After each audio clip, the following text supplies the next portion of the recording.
Olá, sejam todos e todas muito bem-vindos e bem-vindas.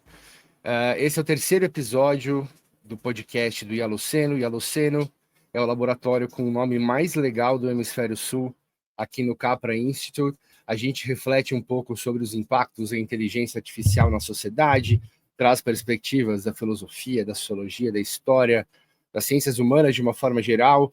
É um grande convite ao exercício e ao cultivo do pensamento crítico. A gente sempre escolhe alguns temas que obviamente são muito interessantes, senão a gente não escolheria. E hoje a gente vai falar sobre um tema que está bastante em voga, muito famoso aí nas redes e nas matérias e nas publicações, que tem um pouco a ver com a combinação entre inteligência artificial e educação, como que esses mundos estão se encontrando. Meu nome é José Borbola, eu trabalho aqui há bastante tempo no Capra Institute e eu tenho o privilégio, como sempre, de estar acompanhado destes dois mestres. E aí eu queria abrir aqui o microfone para que eles se apresentassem para vocês, para que a gente possa prosseguir.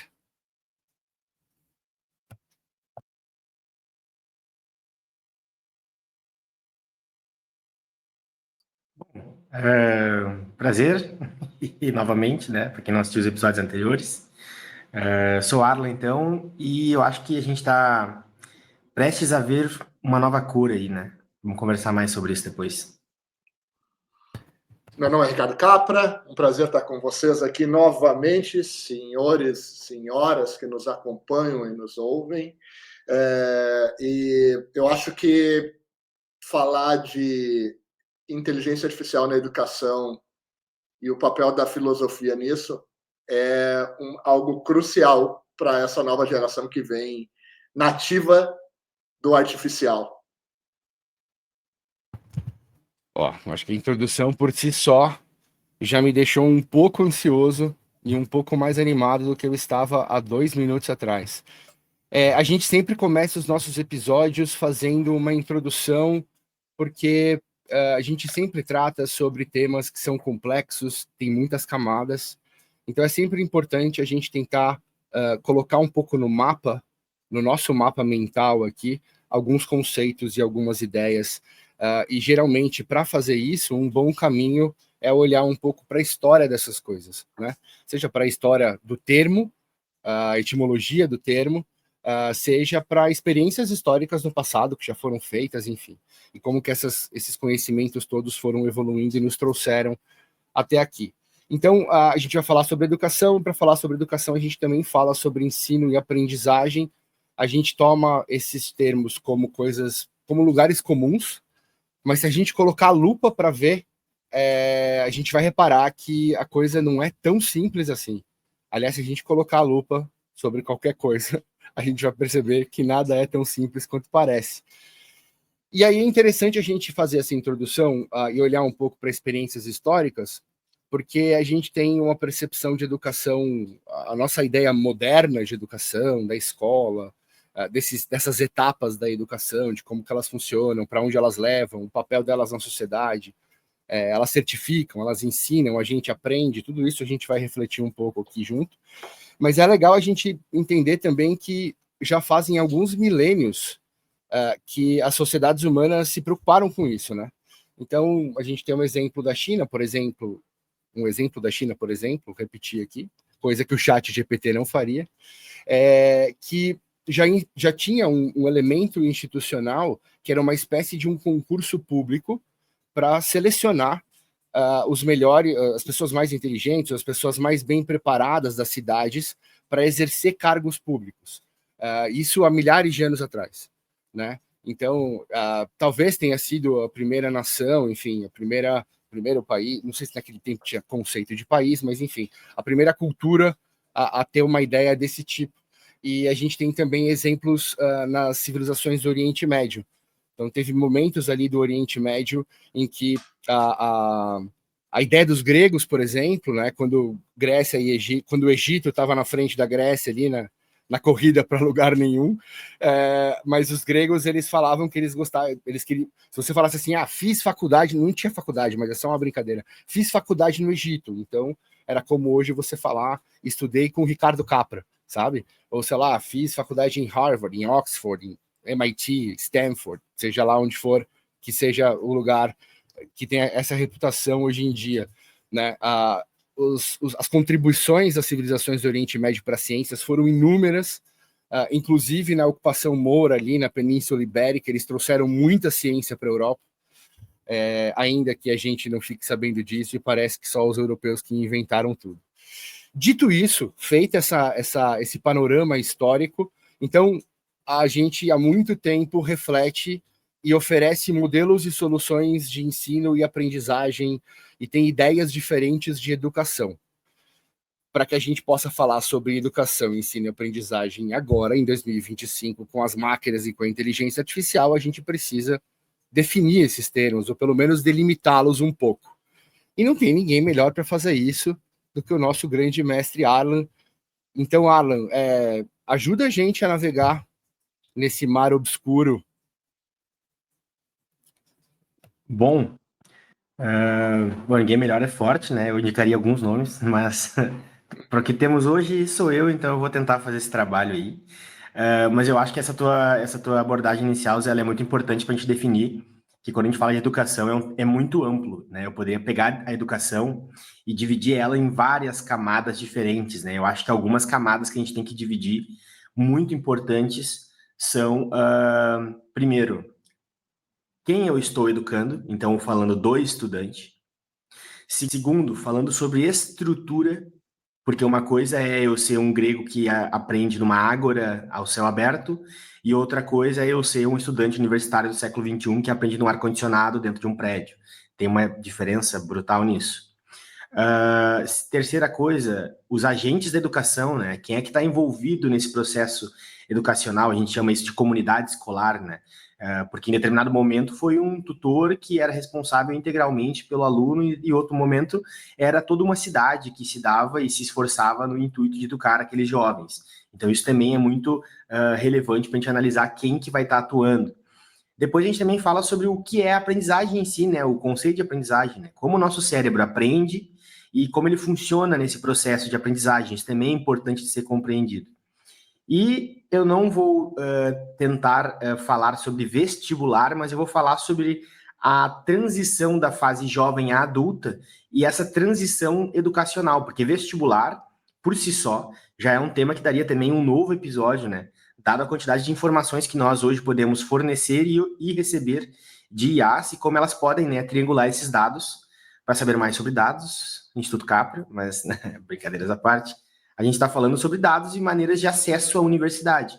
A gente vai discutir, inclusive, se o acesso deve ou não ser universal, para quem deve ser, como deve ser feito. Então, tudo isso deve ser discutido. Mas, como a gente não tem como abordar tudo isso ao mesmo tempo, né, porque é muita coisa, o que eu acho que é importante a gente fazer uma análise é só sobre uma distinção entre como que foi a educação na antiguidade e de que maneira ela transicionou até o contemporâneo, para a gente compreender quais foram as demandas que foram surgindo e de que maneira essas transformações vão afetar o que a gente compreende por educação hoje. Então, se tu pega essas sociedades antigas, e o Zé deu um exemplo muito bom da China, também a gente vai falar de Grécia, também a gente vai falar de Oriente Médio, a gente vai basicamente dizer que a educação era um ofício de poucos. E isso não foi só durante a antiguidade, isso até hoje é uma realidade. Mas a ideia de universalização da educação, que todos temos direito de aprender através de uma instituição que se dedique a isso, com profissionais que são capacitados para isso, é uma coisa muito nova, né? O direito à educação universal no Brasil, por exemplo, se deu na Era Vargas, isso faz muito pouco tempo a nível de história, né? Quando a gente fala sobre a história da humanidade. Então, sim, nós ainda somos bebês nesse campo de universalização da educação. Então, nós estamos falando de uma educação que na antiguidade se deu para poucos, quem tinha condição pagava tutores, e esses tutores eram especialistas da área do conhecimento. Então, a gente vai ter na antiguidade pessoas como, por exemplo, Aristóteles, que vai dar aula para Alexandre o Grande, ele vai ser o professor, então, do Alexandre o Grande, e daí, será que tem ligação entre o fato de Aristóteles ser um dos maiores pensadores de todos os tempos e Alexandre o Grande ter sido um dos maiores imperadores de todos os tempos, bom, é possível estabelecer uma relação sem ser leviano, né? Porque, sim, há impacto nisso, né? Tem até passagens falando sobre essa influência de Aristóteles sobre Alexandre no desejo dele de conhecer Diógenes, etc. Né? Nós também vamos estar falando aqui também de uma educação que era, na Idade Média, por exemplo, dedicada a estudar o divino, o superior, aquilo que estava para além do humano e se conectava a Deus. Enquanto na Grécia a gente estava falando de uma educação civil, né? Uma educação para o cidadão. Então há também uma distinção de tempos. Toda a antiguidade não é igual, certo? Então ela tem suas distinções, mas algumas características elas são sempre presentes. Então ela vai ser para poucos. Segundo, vão ser tutores de grandes nomes. Eu citei Aristóteles, mas eu posso citar, por exemplo, o Lutero. Certo? Lutero se destacou como um grande professor universitário e, através dessa ação universitária que ele fez, inclusive as revoltas, né, luteranas se deram início dentro das universidades que surgiram na Idade Média. Aqui a gente está falando já de universidades como instituições, né, sendo originadas na Idade Média. Na Idade Moderna, a gente também vai estar falando de uma educação que visa essa questão de elevação, mas daí não no sentido espiritual, e sim no sentido epistemológico, né, utilizando a razão como base, o ser humano como centro, mas ainda para poucos, ainda por tutores, ainda dentro de instituições voltadas para isso. E quando a gente chega no contemporâneo, a gente tem uma transição muito radical, porque a gente vai estar falando sobre a universalização do acesso à educação pública, uma coisa revolucionária no conceito. Segunda coisa, a gente vai estar falando sobre formação em massa de profissionais dedicados a isso. Então, uma grande quantidade de professores, mesmo que na época a gente ainda estivesse tentando reproduzir uma educação ainda lá da Idade Média, né? Aquela educação clássica, que é pegar o conhecimento, transmitir para o aluno copia, decora e reproduz aquilo, mas ainda assim uma formação em massa de professores. E a gente vai estar falando também de uma maior compreensão e dedicação a entender de que maneira aprendemos. Por isso também no contemporâneo se dá um desenvolvimento do que a gente vai chamar de metodologias. Então é no mundo contemporâneo que a educação de fato se transforma num campo. Até então, a educação ela era feita por pessoas que investigavam outras coisas e se dedicavam por consequência a educar. No contemporâneo, nós temos profissionais da educação que estudam a educação e que se utilizam de metodologias dentro de instituições do governo, do Estado, para transmitir ou para desenvolver esses jovens em larga escala, né? E não significa, porém, eu acho importante a gente fazer esse adendo, que educação é a mesma coisa para todos, né? Por quê? Porque o acesso à educação, a qualidade da educação, o tipo de educação, o tipo de metodologia, as instituições, a estrutura, tudo que a gente discutiu vai variar. Ela não é universal, ela não é padrão. Portanto, a educação também vai variar. E isso demonstra, inclusive, no que a gente vai abordar aqui. Porque em escolas de elite, entre aspas, né, pessoas que têm a capacidade de fornecer o melhor da educação para seus filhos, a IA já é uma realidade. Em escolas públicas que, por vezes, não têm todos os recursos, a IA ainda parece uma coisa mais distante. Mas eu acho que a gente pode, a partir daqui, já começar a desenhar uma análise acerca da educação no contemporâneo. Boa. Tomem esse banho de história. É um banho muito bem-vindo, diga-se de passagem, para quem está com 31 graus aqui em São Paulo. Eu acho que tem um ponto, pegando um gancho aqui para costurar, a gente tem que tecer aqui as conexões. Quando você fala sobre essa fase contemporânea da educação, é legal a gente lembrar que essa perspectiva dessa educação mais massificada e do papel do poder público, né, como instrumento que, em tese, deveria protagonizar isso, fundamentalmente, nasce ali, na sua versão talvez mais definitiva, na Prússia, e num contexto de revolução industrial, né? Então, e até a concepção da escola enquanto espaço e a sua sequência e a sua divisão em matérias. Então, ela herda ou ela pega emprestado a divisão das funções de trabalho numa linha de montagem, né? Então, tem essa relação da escola com a Revolução Industrial. E aí eu estou falando sobre isso para fazer um pulo aqui, porque a gente está falando de educação e eu acho que o Arlan traz o viés dele como professor dessa dimensão escolar do ensino e da aprendizagem, mas a gente está vivendo um momento atual, não que isso não acontecesse antes, mas nesses anos mais recentes, o processo de ensino e aprendizagem tem sido obrigatoriamente absorvido pelas empresas e por organizações de vários outros tipos, que não a escola propriamente dita, a instituição escola. Então, pelo fato das coisas estarem avançando cada vez mais aceleradamente, outras instituições também precisam dividir essa responsabilidade do educar, do formar, do ensinar, e esses verbos todos, eles também têm as suas nuances que a gente pode discutir depois. E em cima dessa perspectiva contemporânea de educação e essa perspectiva até um pouco industrial da escola, dessa formação em massa, surge a ideia de avaliar, surge a ideia de colocar números e métricas e indicadores, né? Então, ali no começo do século XX, começa a história da discussão sobre o teste de QI, por exemplo, que daria um episódio aqui por si só. E aí a gente tem, assim como tem indicadores XYZ nas organizações, a escola também tem seu indicador preferido, que é a nota da prova. E a gente sabe, trabalhando com dados há tanto tempo, e todo mundo que estuda dados, seja lá sob qual perspectiva, sabe que qualquer tipo de mensuração, qualquer tipo de avaliação, ele é uma aproximação daquela realidade complexa.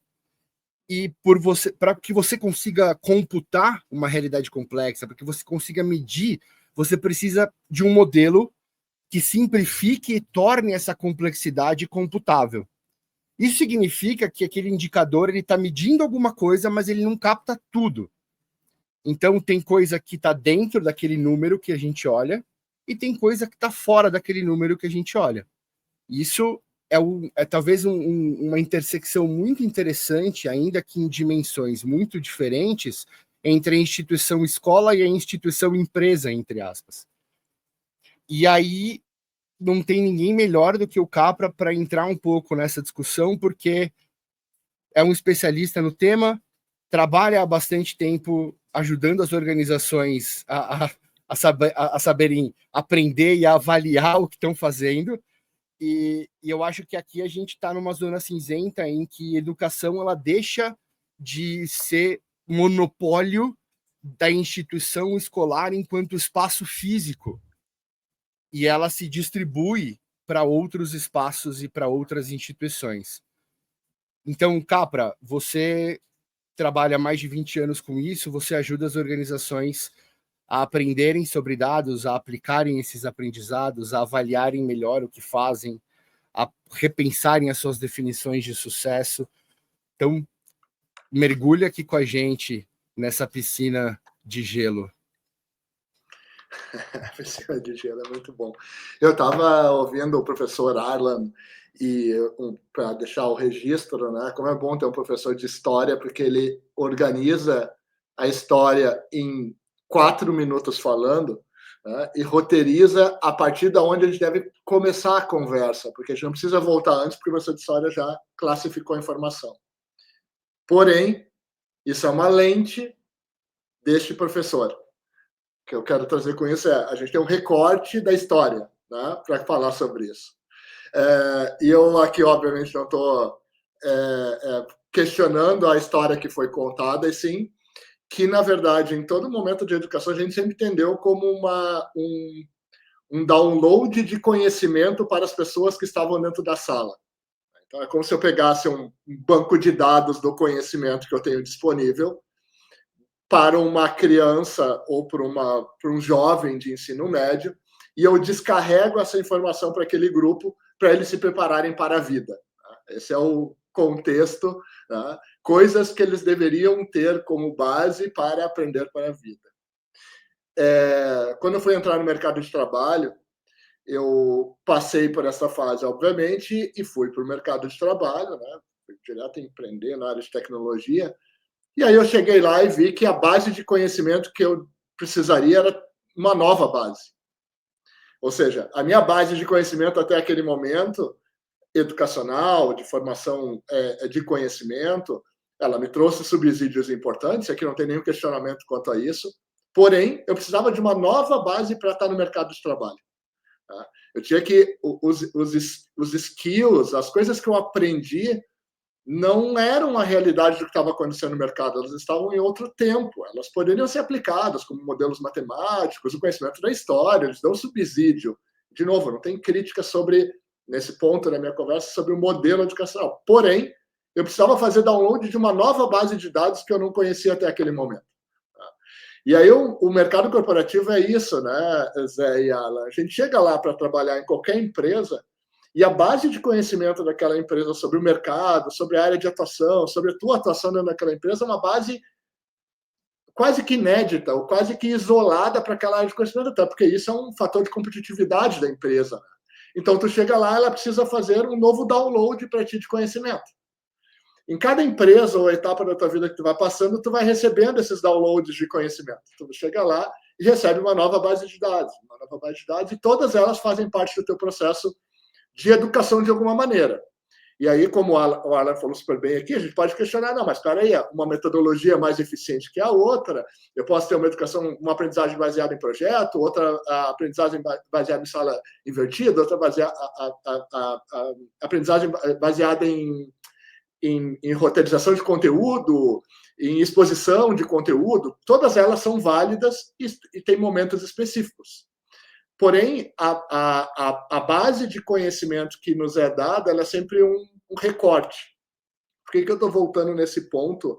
Para poder responder a tua pergunta e a essa abordagem e voltar lá onde o Alan comentou. Porque ele usou um termo muito interessante que ele falou, agentes de educação.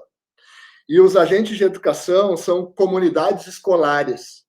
E essas comunidades escolares, elas são o quê? Na verdade, elas são detentoras de base de conhecimento que elas fazem recortes para entregar para grupos que vão aprender. A empresa faz exatamente a mesma coisa.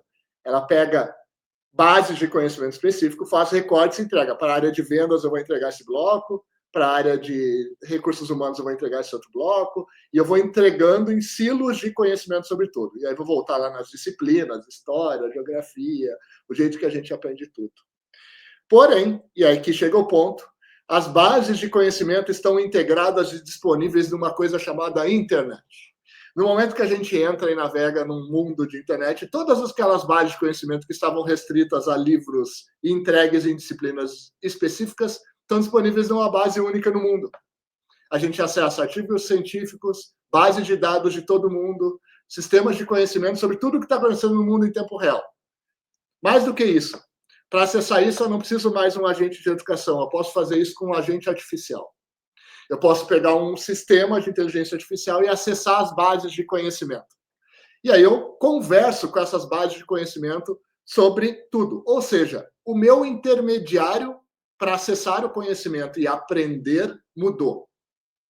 Antes, eu dependia de um intermediário de conhecimento, um tutor, que, de alguma maneira, tinha profundamente analisado os dados que ele tinha recebido, lido em livros, classificado a informação que era relevante e, a partir disso, me apresentado de uma maneira roteirizada. Hoje, eu mantenho esse tutor, só que eu perdi o roteiro. Então, ele depende das minhas perguntas. Estou pegando aqui um exemplo de ChatGPT, para pegar um dos instrumentos disponíveis, tá? Eu posso pedir para o ChatGPT para ele me dizer, cara, eu quero aprender agora sobre a história da educação. Me conta em grandes temáticas e blocos de conhecimento. Pode fazer o teste você em casa agora, nesse momento. Qual é a história da educação e como a educação foi formada até aqui e me estrutura isso no roteiro que eu quero estudar sobre o assunto. Além disso, me diz quais são as bases que tu está acessando, porque eu quero acessar essas bases e estudar profundamente. Então, me dá livros, vídeos, referências, de uma maneira estruturada. Ele vai te apresentar uma lente, um recorte da realidade que ele encontra nas bases de dados deles, que, felizmente ou infelizmente, é muito maior do que qualquer professor teve acesso na vida para poder preparar uma aula para um aluno. E ele te entrega esse recorte como um mentor, como um intermediário do conhecimento para ti. atuando quase como um agente de educação. O que ele faz a partir desse ponto, esse agente artificial, quando ele entra no jogo? Ele descaracteriza tudo aquilo que a gente conhece como avaliação de conhecimentos. E aí, chegando finalmente na tua pergunta. Porque a maneira que eu posso avaliar conhecimento é se eu pegar os critérios que eu tenho disponíveis para ensinar e medir se a pessoa aprendeu sobre aqueles temas. O problema é que quando eu abro para um mundo de informação, eu não tenho mais como fazer aquela análise que eu fazia sobre aprendizado baseado no todo. Porque antes era um recorte e eu fazia prova, análise de conhecimento, baseado naquilo que eu roteirizei para ensinar. Então, o meu roteiro de ensino serve como base de avaliação do desenvolvimento do aluno que está sentado na minha frente. Quando, na verdade, agora o aluno tem o mundo todo, ou seja, o aprendizado não é mais roteirizado.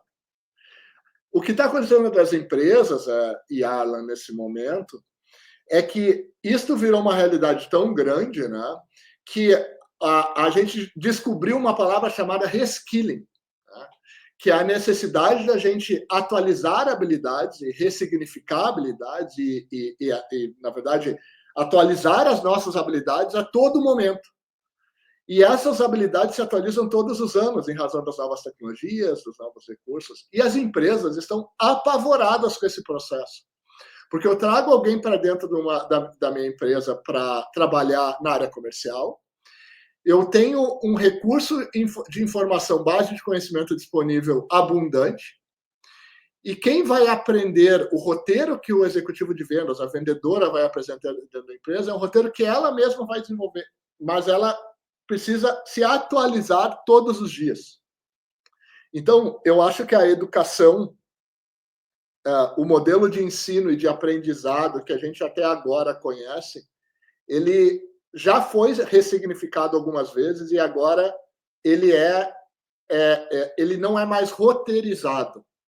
E talvez o maior problema do aprendizado que a gente tem dentro da empresa é que a gente continua tentando roteirizar o aprendizado, quando, na verdade, ele se tornou muito mais dialético, né? Usando o termo da filosofia, onde eu vou, na verdade, voltar ao modelo de tutor anterior, quando ele não necessariamente me entregava conhecimento, ele me entregava perguntas sobre o conhecimento.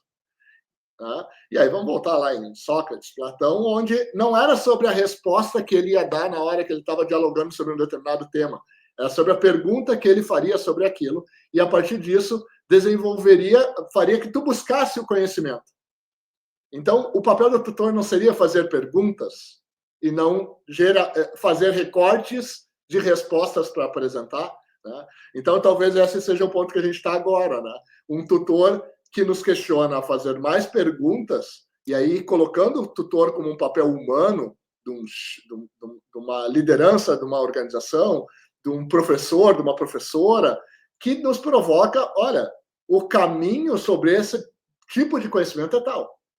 Mas a base de conhecimento disponível, ou o teu roteiro de aprendizado, é livre. E isso é apavorante, mas ele é livre. Tu pode buscar essa fonte em como um chinês aprende, em como um brasileiro aprende, enquanto o americano aprende, que são processos de aprendizado totalmente diferentes. Então, acho que o desafio é como é que a gente mede algo que não é roteirizado, né, Zé? Então, o fator de medida de sucesso de aprendizado cai por terra quando eu não roteirizo o aprendizado em si, o ensino em si, como a gente conhece. Boa, eu vou te passar a bola aqui, mas só para eu colocar aqui as folhas de manjericão em cima da nossa pizza, acho que o Capra trouxe várias coisas bem interessantes. Primeiro, ele propôs claramente um duelo aqui entre Aristóteles e agentes artificiais. Então a gente pode até fazer um night café da vida aí, um ringue com Aristóteles e um robozinho ali do outro lado. Eu acho que é interessante essa contraposição entre esse papel de tutoria ou curadoria dentro dessa perspectiva de aprendizagem. Eu acho que esse é um ponto bastante interessante, que tem tudo a ver com o nosso papo, mas acho que é importante nós aqui e os nossos ouvintas e espectadores lembrarem uma coisa que até no início do século XX, ali, finalzinho dos anos 90, desculpa, até o início do século XXI, ou finalzinho dos anos 90, a gente vivia num mundo de escassez de acesso à informação. Então, isso que o Capra trouxe na fala dele, que ele ia lá na faculdade que ele fez, lá no século passado, e ele tinha que assistir uma aula que uma pessoa estava dando, e ele precisava fazer uma prova para certificar que ele aprendeu. E eu estou colocando entre aspas o aprendeu aqui. Porque num mundo em que a informação é escassa, o poder de armazenamento, entre aspas, dessa informação é importante. Num mundo que passa 20 anos e a gente sai do deserto informacional para o dilúvio informacional, a principal habilidade é o acesso, é saber acessar a informação e não decorá-la, né? Então, toda essa ferramenta de avaliação que se estabeleceu historicamente, ela deixa de fazer sentido absolutamente. Então, você fazer uma prova para responder pergunta de alguma coisa que você tenha decorado, claro que eu estou generalizando, mas isso daqui deixa de fazer sentido na dimensão da mensuração de quanta informação o aluno guardou sobre determinado tema. Você tem hoje a facilidade do acesso. Só que essa utopia no final dos anos 90, da história do um computador por aluno, essa era a coisa mais utópica. Quando tivermos um computador por aluno, o problema da educação estará resolvido. Então, a gente, por sairmos de um deserto informacional, a gente sempre achou que o problema era aquilo que nos faltava. E 20 anos se passaram, a gente está no meio do oceano da informação. Tudo que a gente sempre sonhou. E a gente viu que não era só isso. Não era simplesmente ter o acesso à informação. Existem uma série de outros processos, dentre os quais saber o que buscar, por que buscar, verificar a veracidade daquilo que você está lendo, entender como aquilo se encaixa em um determinado contexto. Tem uma série de outros elementos que são fundamentais para transformar essa informação que hoje nos afoga em conhecimento.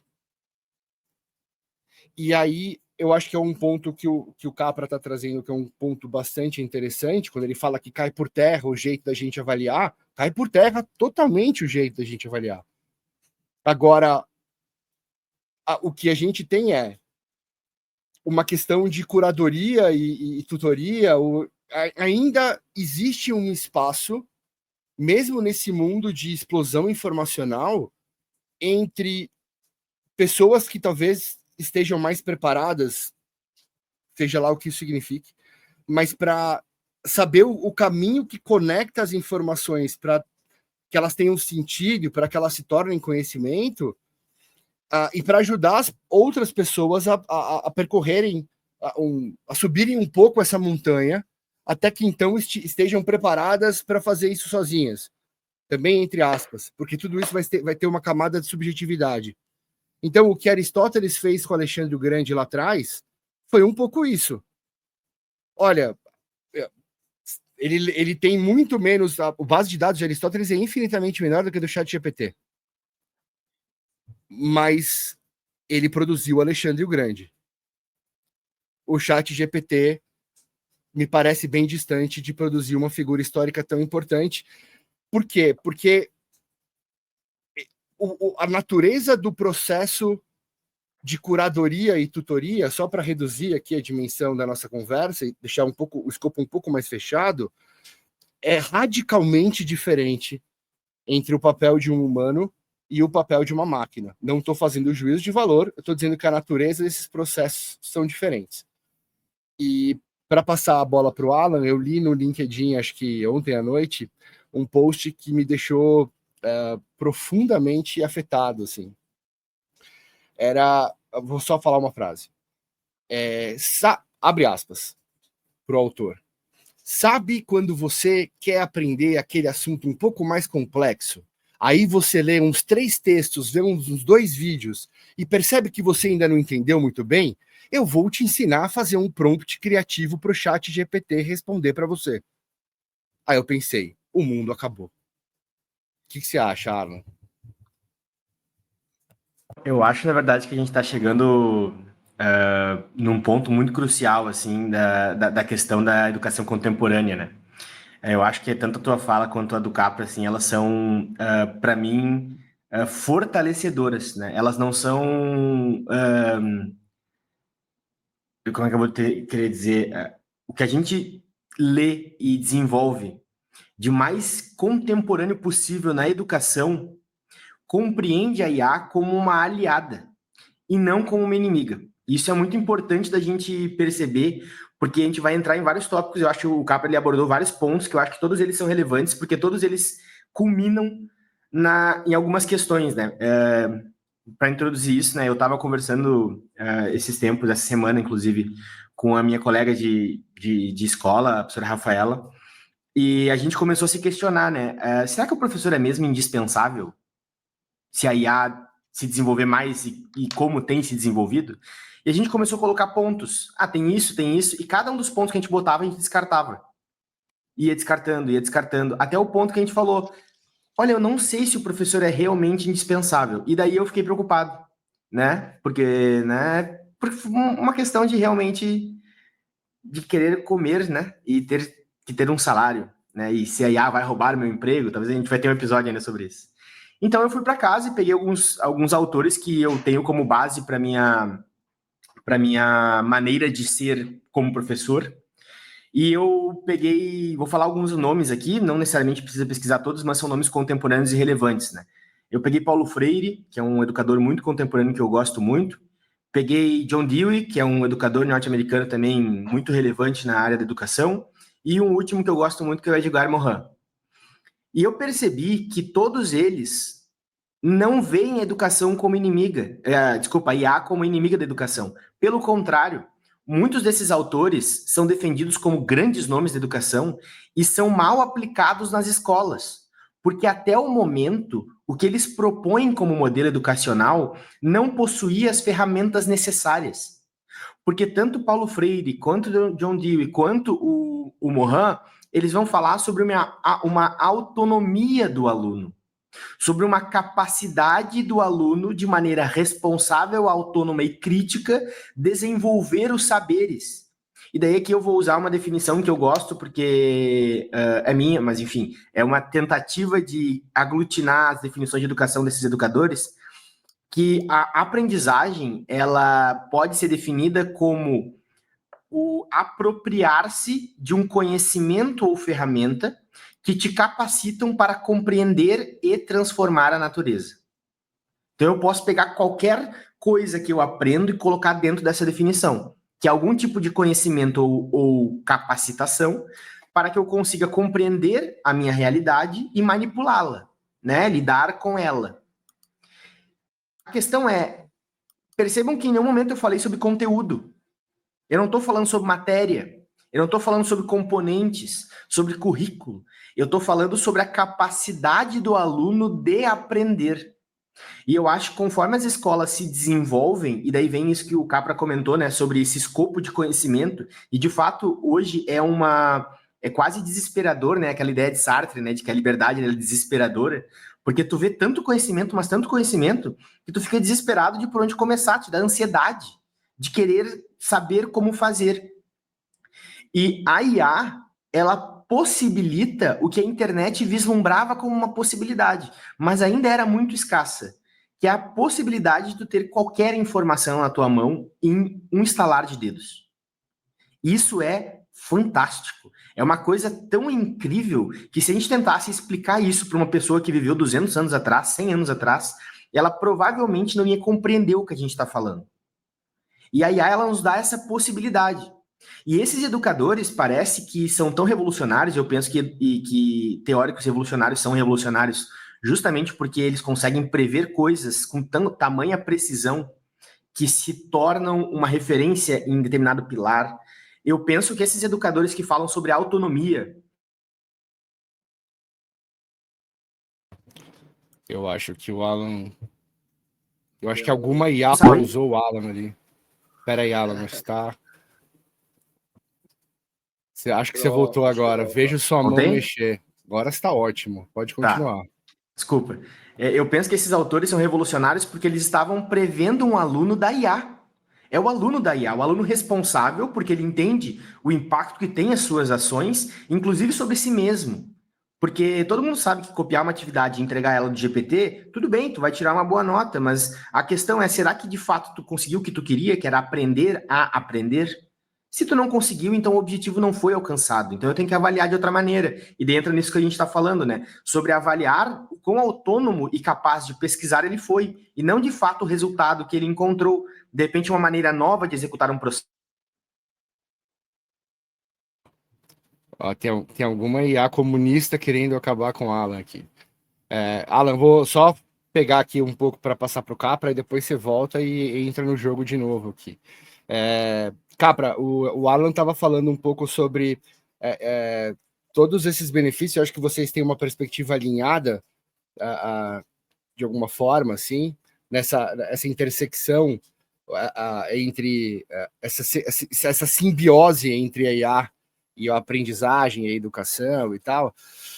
Mas aí eu preciso ser do contra, né? Eu acho que vocês estão presumindo, pelo menos o Arlan, vocês não, mas o Arlan, quando o Arlan fala, não, da autonomia do aluno, aprender a aprender, eu acho isso muito incrível. Só que a gente está partindo da premissa que todo mundo tem isso.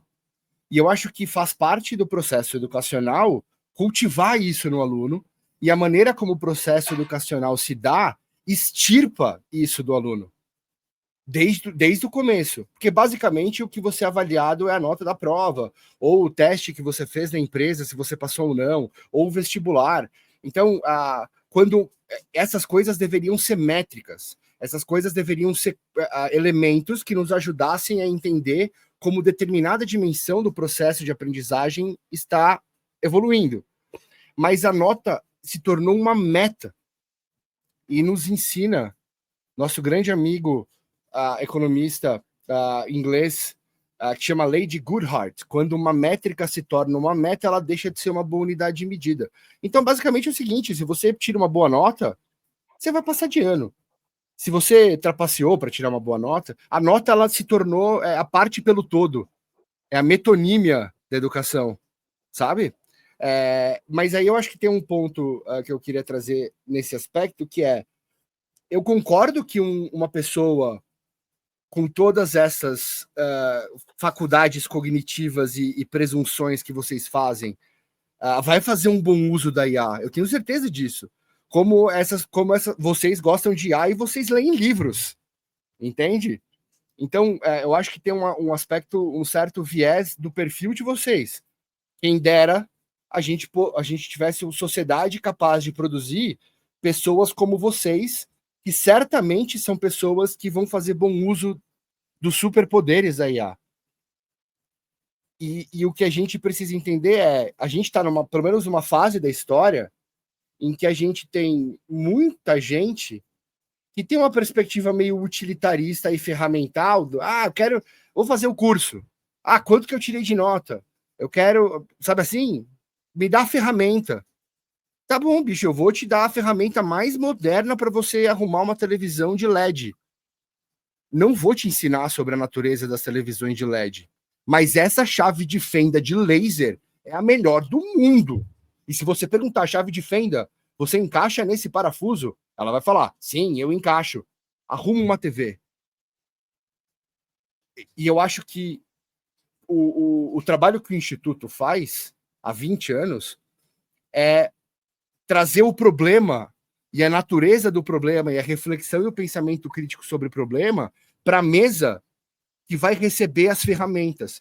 Porque não tem como você falar sobre aquisição de ferramentas sem saber para que você quer.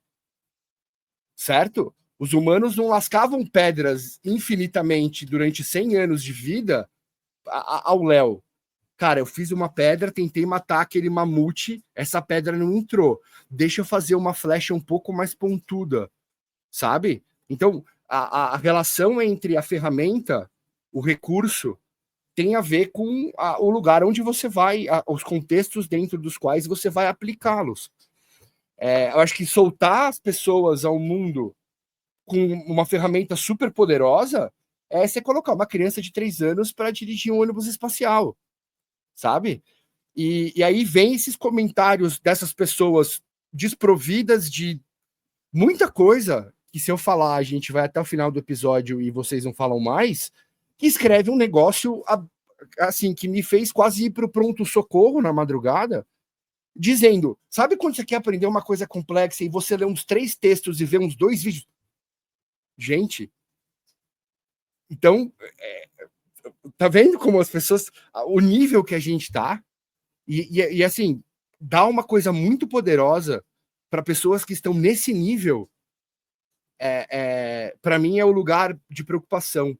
Talvez seja o espaço do meio, e não os 2 personagens que interagem nesse espaço. E aí, nesse sentido, eu acho que o trabalho que o Instituto desenvolve com as organizações todos os anos, eu estou falando que eu estou há mais de 10 anos trabalhando com o Capra, é absolutamente fundamental. A gente a gente conectou essas coisas que estavam separadas. E não tem como a gente falar sobre educação, aprendizagem, utilização de ferramenta, autonomia, se contextos não são estabelecidos, se contextos não são compreendidos. Dito isso, eu concordo plenamente com vocês, e eu acho que falta um pouco dessa conexão, porque quando eu olho para o mercado de uma forma geral, o mercado educacional, enfim, a perspectiva das organizações e das instituições sobre o papel da educação, o que eu estou vendo é as pessoas falarem de ferramenta. Agora eu quero que o meu funcionário, minha funcionária, meu colaborador, minha colaboradora, vai fazer um curso de prompt criativo. Você vai fazer um curso de prompt criativo, sendo que você, sabe assim, você está aprendendo a fazer cozinha molecular, você não sabe ligar o fogão. Eu acho que tem etapas, assim, e essa perspectiva muito ferramental, muito utilitarista me assusta um pouco. Mas, Capra, me salva de mim mesmo, vai. Eu acho que tem um ponto bacana nesse comentou do Instituto, porque a gente estuda no Instituto a cultura analítica, que é exatamente a fusão dos dados com o comportamento humano, com a humanidade, de alguma maneira, por isso que a gente tem pessoas de diferentes disciplinas atuando junto conosco. Mas eu só estou trazendo esse ponto porque, geralmente, uma análise de performance, né, Zé? Geralmente não, sempre uma nota de avaliação ela vai ser baseada em resposta, né? Nunca numa pergunta. Tu não é avaliado pela melhor pergunta que tu faz.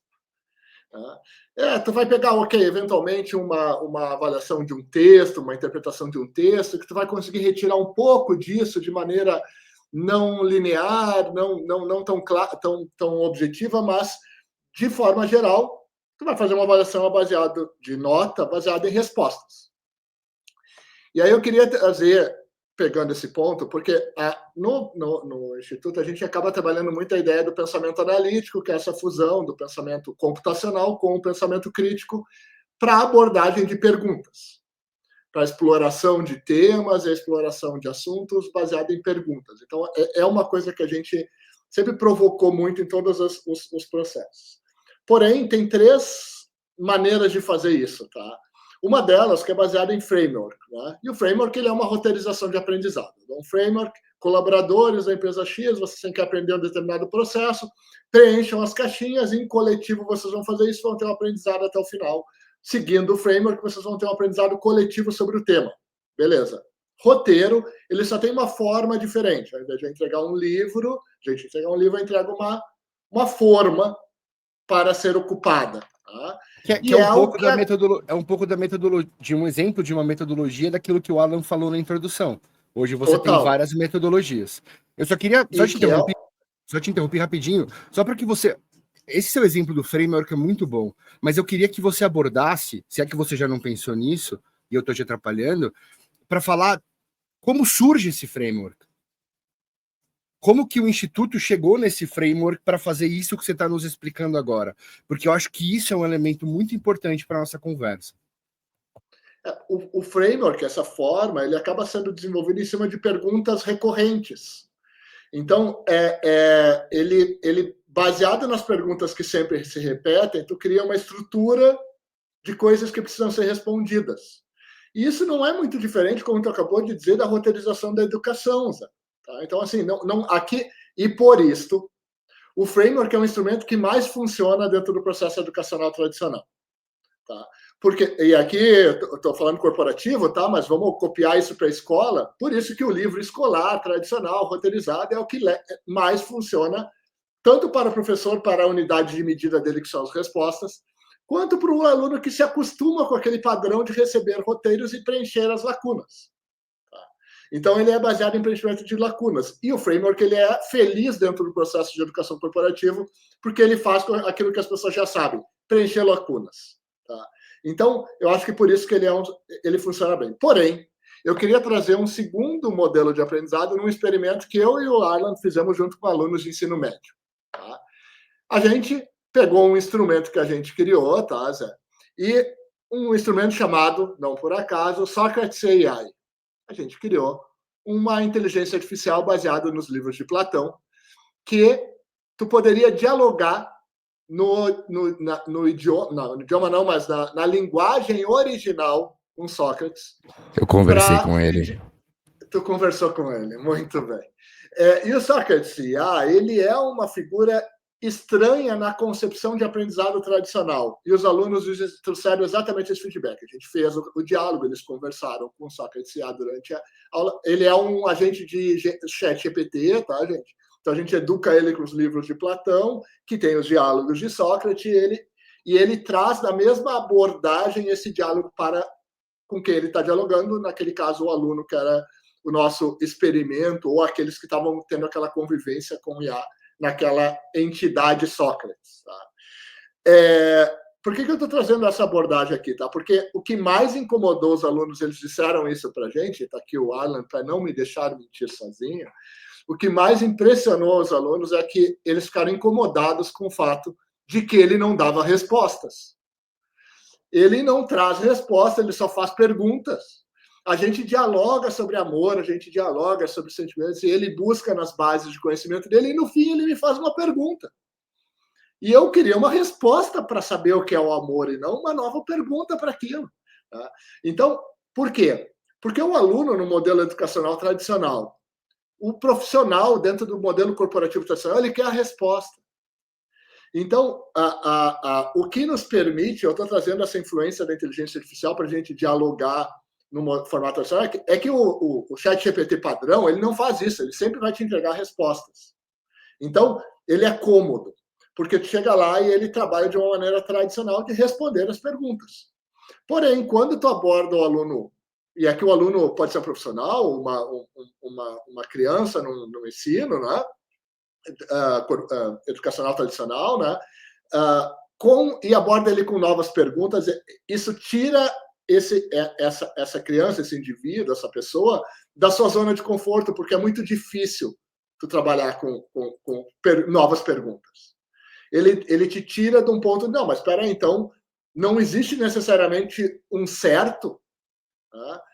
Qual é a resposta certa? Tá? E mesmo no modelo matemático, com fórmulas pré-definidas, a própria composição da fórmula pode ser questionada. Então, a resposta para essa minha pergunta própria deveria ser: existe um certo, mas tu deve sempre questionar esse certo. Tá? E aqui é um pouco desse exercício, né, de fazer novas perguntas que deixou. Então, o modelo de exemplo de ensino baseado em pergunta, ele é desconfortável. E os professores, eles também não foram treinados para fazerem os alunos questionarem, fazerem perguntas. Eles foram preparados para levar respostas, provas, para poder ser avaliado. Né? Então, só para não prolongar, eu só queria trazer um último exemplo e encerrar minha fala sobre esse ponto, que é o seguinte. A gente tem um colega aqui, tá? O Michel, e o Michel, há 3 meses atrás, ele resolveu aprender a programar. E aí o Michel falou assim, eu vou aprender a programar. E ele foi lá para dentro das ferramentas de inteligência artificial e começou a fazer código junto, trabalhando de maneira híbrida junto com uma inteligência artificial para aprender a programar. Aí o Michel começou a programar, fazer seus próprios softwares, publicar seus softwares, a gente começou a usar esse software, ficaram muito legal, coisas incríveis e tal, bacana. Pô, Michel, como tá aprendendo? Teve algum problema? Não, fui aprendendo direto nessa interação com a máquina, ela me ajudava a produzir parte do código, outra. E aí, há 15 dias atrás, o Michel nos chamou e disse: eu resolvi que eu vou dar um curso de programação. Michel, faz 3 meses que tu aprendeu a programar, cara. Tu acha que tu... E a minha pergunta para ele, honestamente, a forma que eu fiz para ele foi: Michel, tu acha que tu tem condições de dar aula para alguém sobre isso, cara? Porque que histórico tu tem de programação, cara?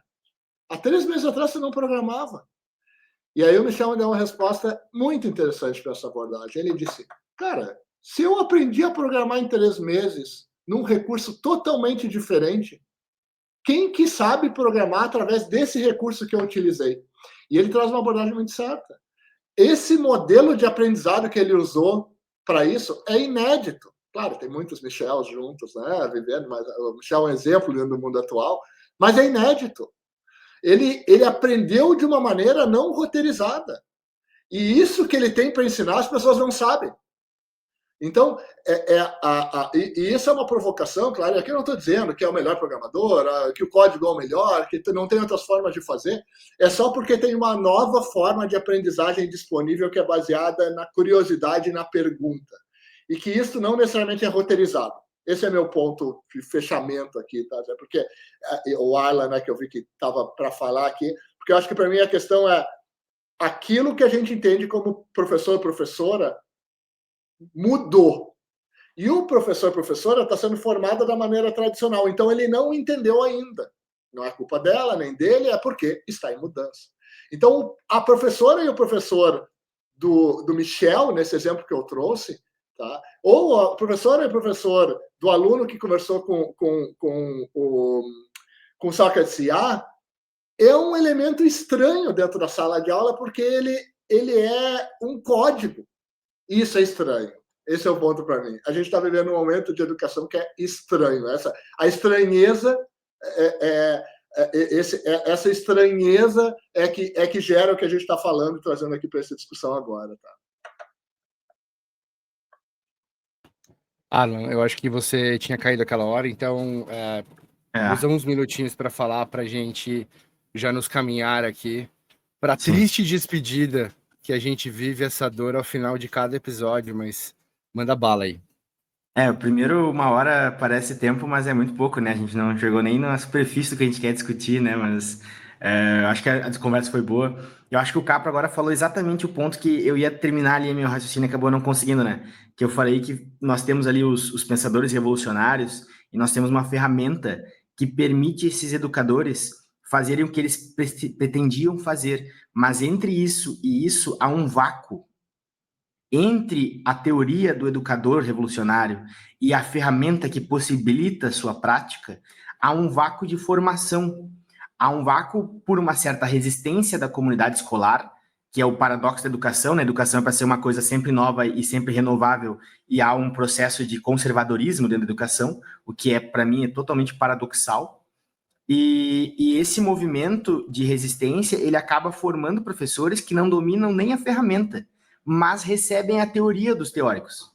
Então, eles chegam na sala querendo falar ou querendo atuar com o aluno para transformá-lo num pesquisador autônomo, crítico, independente, mas nem eles sabem como dominar a máquina, como realizar a pesquisa ou a maneira pela qual ela o faz. Porque quando eu compreendo os processos de um chat GPT da vida, eu consigo pelo menos compreender de que maneira ele vai construir aquilo.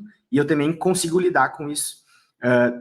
Talvez não totalmente, né? Tem o Deep Learning, que a gente vai discutir também como é que ele faz exatamente, mas eu tô falando sobre a lógica, né? De como a máquina funciona. E o que acontece cada vez mais prejudicial se torna aquela brincadeira de o professor tem 12 doutorados, foi à Lua, voltou à Lua e não sabe ligar o PowerPoint. Porque hoje o PowerPoint não é só o PowerPoint, hoje o PowerPoint é literalmente a ferramenta mais importante que ele vai ter na sala de aula. Então, esse professor que está aqui no meio, que ainda não conseguiu ou não consegue, por uma série de questões, a gente pode discutir elas, tem um episódio só sobre as questões que impedem, de repente, de uma sala de aula se transformar num ambiente que deveria, justamente nesse local que se encontra o maior obstáculo hoje. Porque nós estamos tentando, e eu vou voltar aqui numa coisa que eu falei antes, nós estamos tentando reproduzir uma educação que é quase da Idade Média, em um contexto que é quase pós-futurístico. Então, muitos alunos me questionam, quando eu dou aula de história, Sor, como é que tu não sabe de cor aquele nome daquele cara? E eu viro para eles e sempre falo a mesma coisa, tu ainda não entendeu o que a gente está fazendo aqui. Eu não tô querendo que tu decore o nome do cara. Eu quero que tu compreenda o que é um processo revolucionário. Porque quando tu compreende o que é uma revolução, tu não precisa mais de uma específica decorada. Tu compreende aquelas bases para utilizar dessas bases para fazer uma futura pesquisa, para identificar um futuro ponto. Ou seja, nós não estamos falando de conteúdo, nós estamos falando de capacidades de analisar de maneira diferente e, se utilizando de todas essas ferramentas, eu vou ter um profissional preparado para diversas situações. Eu posso não ter resposta, mas eu sei encontrar a resposta. E esse é o principal ponto, né? Alan, sabe por que eu te amo? Porque você ensina os seus alunos a serem revolucionários. E tá registrado agora. Tá registrado. Eu acho que eu vou ter que fazer isso, né? Vou ter que ser o chato da vez aqui para a gente encerrar esse papo. Eu acho que está evidente que a gente vai voltar aqui para falar sobre várias outras coisas, várias outras nuances. Talvez esse seja um episódio meio que de abertura para próximos episódios que a gente terá sobre educação. Eu concordo e discordo de um monte de coisa que vocês falaram, e isso fica aqui para os próximos encontros, mas porque para mim, assim, eu acho que tem essa questão dos recursos, da forma, da dinâmica, a vida é bastante diferente, esse contraponto que você faz da Idade Média e tal. Ao mesmo tempo, só para fazer um paralelo aqui provocativo, todas as teorias mais insanas que a gente tem não precisaram de PowerPoint para nada, né? Vamos lá. O Newton só precisou que uma maçã caísse na cabeça dele para ele criar o cálculo. Tô brincando, obviamente, mas a gente tem teorias e coisas absurdamente importantes que foram construídas sob as piores condições materiais possíveis, né? Então, é importante que a gente tenha... Então, assim, como que a gente pode focar só, entre aspas, no material e esquecer o resto, né? Então, eu acho que tem um lado da questão do professor, do papel do professor, que talvez seja uma dimensão sociopsicoemocional da educação, que tem uma frase do Paulo Freire que representa muito bem, que ele diz o seguinte: só o que é sentido faz sentido. E eu acho que tem um lado do professor que devia estimular essa questão da curiosidade, do pensamento crítico. E desculpa, tem um troço aqui com uma tecnologia atrás de mim aqui com 500 anos de idade, que sozinha já devia ter resolvido todos os nossos problemas, mas a gente é muito teimoso para colocar os aprendizados e as coisas boas em prática. A gente prefere a comodidade e a preguiça e estudar temas complexos vendo 3 textinhos e assistindo apenas 2 vídeos dos nossos influenciadores favoritos. Vamos discutir um pouco mais disso nos próximos episódios. Obrigado, Capra. Obrigado, Arlan. Valeu, foi incrível. Queria que durasse muito mais. Vai durar, mas vai ser sempre uma duração parcelada. E aí eu faço uma última pergunta para você que está nos ouvindo aqui em 2147, dia 8 de agosto. Coloca um comentário aí embaixo no YouTube de 2147, sei lá como isso vai chamar, mas nos diga aí no seu comentário: as máquinas que não pensam aprenderam a ensinar? Muito obrigado, gente, e a gente se vê no próximo episódio.